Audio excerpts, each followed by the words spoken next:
नमस्कार। इस खास विश्लेषण में आप सभी का स्वागत है। आज हम एक ऐसे गहरे रहस्य की बात करने वाले हैं जो सदियों से इंसान को हैरान करता आया है।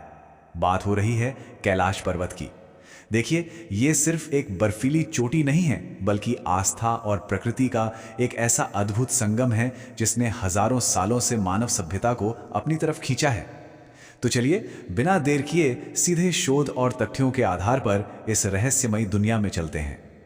अब यहाँ सबसे पहला और बड़ा सवाल ये उठता है कि दुनिया में बर्फ से ढकी हजारों चोटियां हैं, अकेले हिमालय में ही अनगिनत पर्वत हैं, है ना? तो फिर ऐसा क्या है कि सिर्फ कैलाश पर्वत की ठंडी हवाओं और बर्फीले तूफानों के बीच ही लोगों को एक रहस्यमयी ध्वनि सुनाई देती है, एक ऐसी गूंज जो बिल्कुल ओम के उच्चारण जैसी लगती है। हमारी आज की पूरी चर्चा इसी बुनियादी सवाल के इर्द गिर्द घूमने वाली है। तो सबसे पहले आते हैं हमारे पहले हिस्से पर, कैलाश पर्वत का रहस्य। इस पर्वत की अहमियत सच में असाधारण है।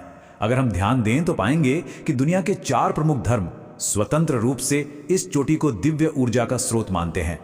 हिंदू धर्म में इसे भगवान शिव का निवास माना गया है। बौद्ध धर्म में ये आध्यात्मिक शक्ति का प्रतीक है। जैन धर्म के अनुसार ये उनके प्रथम तीर्थंकर ऋषभदेव की मोक्ष स्थली है। और बौद्ध धर्म में भी इसका एक बेहद खास आध्यात्मिक महत्व है। अलग अलग मान्यताएं होने के बावजूद भी ये एक जगह सभी के लिए सर्वोच्च ऊर्जा का केंद्र बनी हुई है। आइए अब बढ़ते हैं अगले हिस्से की तरफ, जहां हम ओम की ध्वनि को आस्था के नजरिए से समझेंगे। प्राचीन ग्रंथों को अगर हम देखें तो उनमें कैलाश को सिर्फ एक पहाड़ नहीं बल्कि एक्सिस मुंडी कहा गया है। इसका मतलब है संसार की धुरी। इसे पृथ्वी और ब्रह्मांड के बीच का एक ऊर्जा केंद्र माना जाता है, एक ऐसा आध्यात्मिक द्वार जो हमारी भौतिक दुनिया को आध्यात्मिक आयामों से जोड़ता है।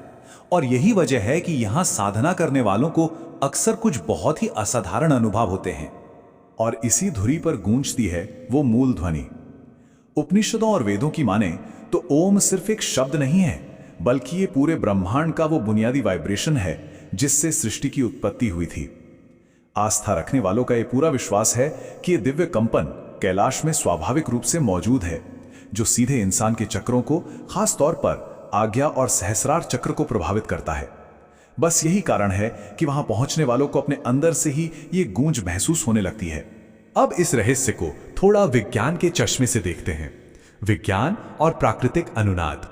विज्ञान के पास इस ध्वनि का अपना एक लॉजिकल एक्सप्लेनेशन है जिसे रेजोनेंस या अनुनाद कहते हैं। जरा सोचिए, जब तेज हवा चलती है तो पहाड़ों या समुद्र के किनारे एक सीटी जैसी आवाज आती है ना? बिल्कुल वैसे ही जब बहुत तेज हवाएं एक खास गति और दिशा में कैलाश पर्वत की बर्फीली सतह गहरी दरारों और गुफाओं से टकराती हैं तो एक अनोखा कंपन पैदा करती हैं।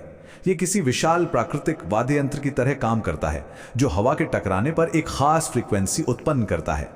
लेकिन फिर वही सवाल, सिर्फ कैलाश ही क्यों? यहां रिसर्चर्स बताते हैं कि कैलाश पर्वत की ज्योमेट्री यानी इसकी बनावट आम पहाड़ों जैसी बिल्कुल नहीं है।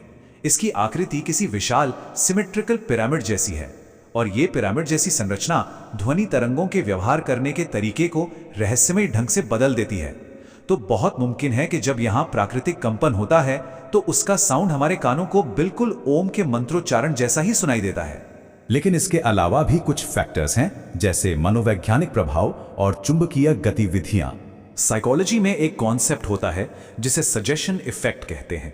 होता यह है कि जब तीर्थयात्री इतनी गहरी आस्था और इमोशनल ऊर्जा के साथ इस पवित्र स्थान पर आते हैं और उन्हें पहले से पता होता है कि यहाँ ओम की ध्वनि सुनाई देगी, तो उनका दिमाग हवा की नॉर्मल आवाज को भी एक लगातार चलने वाले मंत्र की तरह समझने लगता है। सच में ये मानव चेतना और हमारे विश्वास की ताकत का एक हैरत अंगेज उदाहरण है। तो अगर हम इस पूरे रहस्य को देखें तो इसके 2 अलग अलग पहलू सामने आते हैं। एक तरफ आध्यात्मिक दृष्टिकोण है जो इस ध्वनि को ब्रह्मांडीय कंपन मानता है जो हमारे चक्रों को जगाता है। वहीं दूसरी तरफ एक वैज्ञानिक नजरिया है जो इसके पीछे हवा के अनुनाद, पिरामिड की बनावट और मनोवैज्ञानिक सजेशन को वजह बताता है।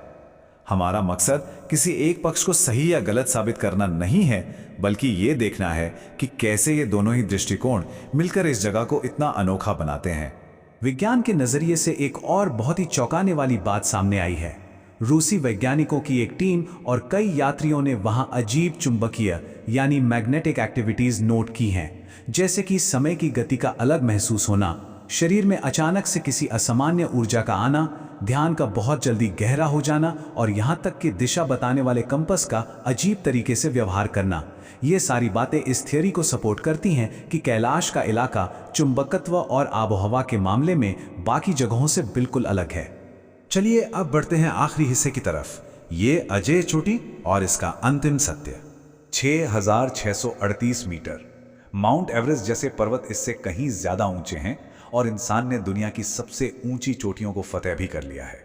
लेकिन कैलाश की ये 6,638 मीटर की चोटी आज भी पूरी तरह से अजय है। इतने प्रयासों के बावजूद आज तक कोई भी इंसान इसके शिखर पर नहीं चढ़ पाया है। पर आखिर ऐसा क्यों है?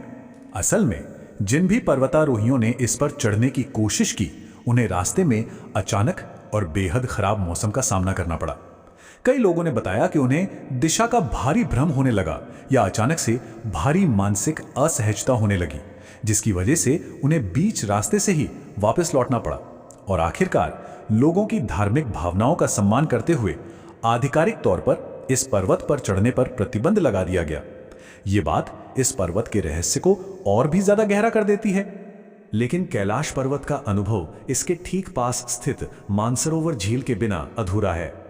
कहा जाता है कि इस पवित्र झील की उत्पत्ति खुद ब्रह्मा जी के मन से हुई थी।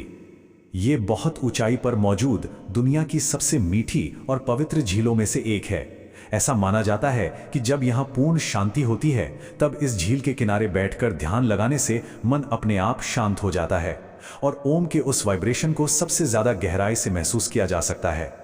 जो भी लोग इस बेहद मुश्किल यात्रा को पूरा करके वहां पहुंचते हैं, उनके जज्बात लगभग एक जैसे ही होते हैं। कम ऑक्सीजन, बर्फीले तूफान और भारी शारीरिक कष्ट सहने के बाद जब लोग वहां पहुंचते हैं तो उन्हें एक ऐसी शांति मिलती है जो जीवन बदल देती है। ऐसा लगता है जैसे वो किसी अदृश्य शक्ति के बिल्कुल सामने खड़े हों। यहाँ आकर कई लोग घंटों तक मौन हो जाते हैं या अंदर से पूरी तरह भावुक हो उठते हैं। तो अंत में एक बहुत ही बड़ा और गहरा सवाल हमारे सामने आता है। चाहे ये कोई ब्रह्मांडीय कंपन हो या फिर महज हवा की भौतिकी, मानव मस्तिष्क और चेतना में आने वाला ये गहरा बदलाव हमारे आधुनिक विज्ञान की सीमाओं के बारे में क्या कहता है? शायद कैलाश का सबसे बड़ा रहस्य ही यही है कि ये हमें याद दिलाता है कि इस अनंत ब्रह्मांड में आज भी बहुत कुछ ऐसा है जो हमारी समझ और हमारी तकनीक से बिल्कुल परे है। इस पर विचार जरूर कीजिएगा।